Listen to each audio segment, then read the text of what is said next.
أوجه نداء صادقا كل أمل ونجاح.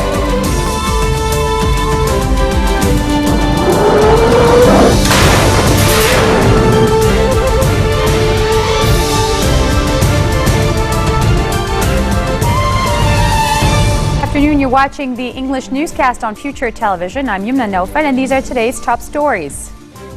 Saudi ambassador to Lebanon, Ali Awad Asiri, voices surprise at the latest statements made by Interior Minister Nuhad Mashnout, saying that the kingdom had several roles in Lebanon's internal affairs. Hamas and 3 other Palestinian groups condemn Paris talks aimed at restarting moribund peace negotiations with Israel. 10 civilians killed near Aleppo when regime air raids hit a bus traveling on a key road out of the embattled northern city.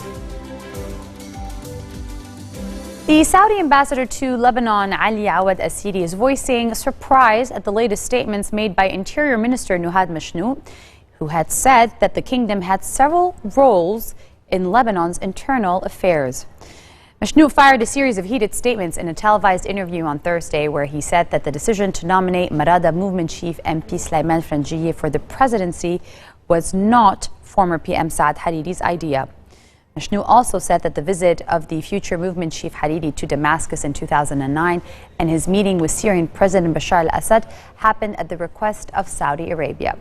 Lebanon has been without a president since May 2014 due to the rival party's failure to agree on a candidate, and Hariri launched late in 2015 a proposal to nominate Frangieh for the country's top post. Hamas and 3 other Palestinian groups are condemning Paris talks aimed at restarting peace negotiations that have stalled with Israel. Palestinian President Mahmoud Abbas and his Fatah movement have thrown their weight firmly behind the French initiative, which hosts representatives of some 25 countries, the United Nations, European Union, and Arab League. Israel is rejecting the initiative, and the Hamas group, which rules the Gaza Strip, has also condemned the talks of a negotiated settlement. Several million Palestinian refugees live in the nation surrounding Israel, and Palestinians are demanding that they be allowed to return to their former land. Speaking at the opening of the conference, French President François Hollande urged Israel and the Palestinians to make a courageous choice for peace.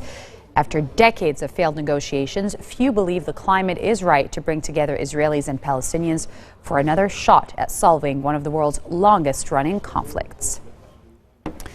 Still in Paris, the River Seine's swollen waters continue to mount, with the peak expected to be reached by midday following days of torrential rains that have killed 2 people in France.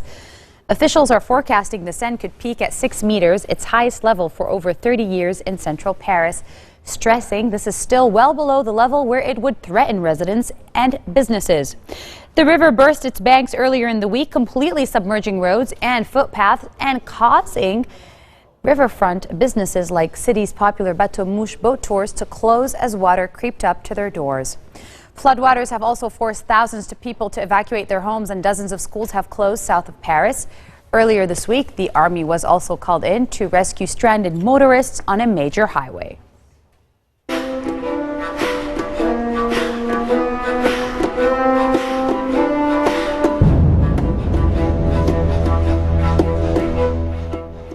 Ten civilians were killed near Aleppo when regime air raids hit a bus traveling on a key road out of the embattled northern Syrian city, according to the civil defense.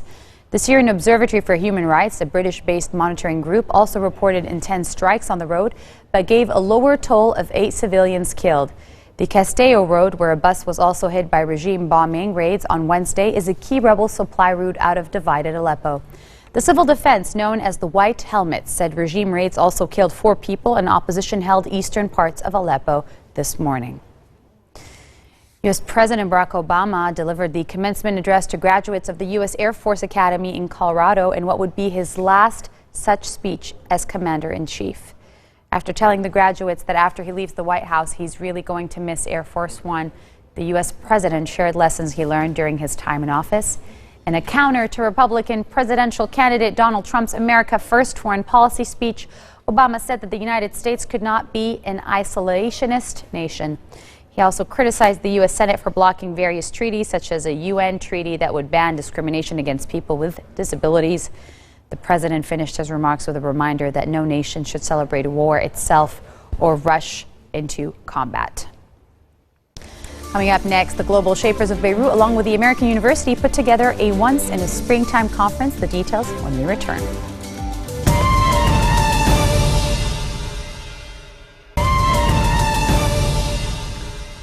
Lebanon is suffering from a high youth unemployment rate of over 35%, and the number keeps increasing according to a recent report by the International Labour Organization. This has only been exacerbated by the influx of almost 2 million Syrian refugees. With an economic crisis, a political mess, and very little opportunity, the youth can feel hopeless and helpless. Many university students lack sufficient career guidance in their field of work, and often, after months of searching, are unable to find any promising openings. The Global Shapers of Beirut, in partnership with the Faculty of Arts and Sciences at the American University of Beirut, organized a full-day career event consisting of a panel, mentorships, and workshops. Here are some of the highlights of the panel discussions about professional development. You have to believe in the product that you want to develop, and I discovered that good research of a product could lead to good business. This is where I discovered that the burger business in Lebanon and in the area was missing, due to my experience with Roadster, because inside Roadster the most selling item were burgers. And then when I moved to Bubis, I discovered also that any restaurant that has a burger on its menu, it will sell the most. And the most important part between these two companies, I used to travel a lot to continue research, and any restaurant on earth that has a burger on its menu, it will be the #1 selling item. That's why I said, why not offering to the market a proper burger joint that serve only burgers? And it turned out to be very successful. Come back and do something for the country. How does the Lebanese youth in other ways compare to the youth abroad? Okay, so I grew up in the US, and I was always interested in working in certain ways to help develop my motherland. And so we used to come back in the summer every year, and I developed this really strong affiliation with Lebanon. I felt that there's definitely a difference between the youth in Lebanon and the youth abroad, in the sense that in Lebanon, because of the challenges that the youth are going through, there's so many limited resources but so much potential for us to grow and thrive, that I felt that I wanted to capitalize on that.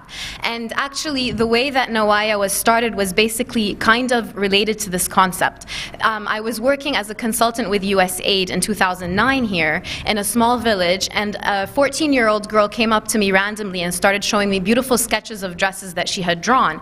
And I felt like this girl has everything it takes to become a fashion designer, a successful fashion designer. But because of the limited opportunities and resources around her, we would never probably know about her. And that there needed to be some kind of network that existed that allows our youth in Lebanon and the region to thrive and to reach their full potential. So that's where the initial idea of Nawaya came about, whereby I thought, why not identify these youth with this potential that might come from underprivileged backgrounds, who might lack mentors, lack access to funding, lack access to know-how, expertise, connections. Why not create a network or an organization that can kind of connect them to those opportunities? Actually, the success of Anghami comes within also the success of every startup.